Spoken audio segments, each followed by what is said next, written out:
Sodot, tankijiet u saqjiet dawn kienu wħud mill-oġġetti li ntremew min-nies fis-sit tal-Lippija fil-limiti tal-Imġar, sit protett li tnadda fis-sibt filgħodu bl-impenn ta' numru ta' organizzazzjonijiet fosthom l-ERA, il-Parks u l-organizzazzjoni Żibel.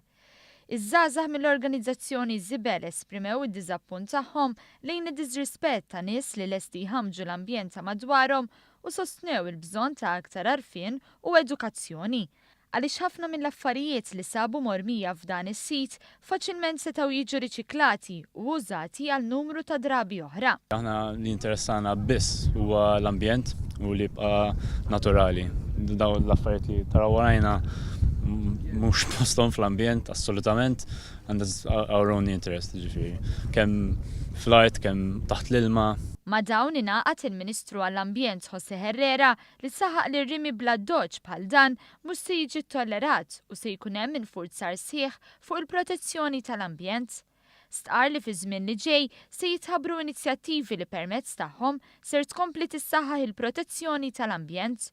Fosthom hemm il-Qorti tal-Ambjent li tirregola u tinforza liġijiet tal-ambjent kif ukoll l-Inizjattiva ta' Ambjent Malta illi tieħu ħsieb siti protetti bħalma hu s-sit tal-Lippija.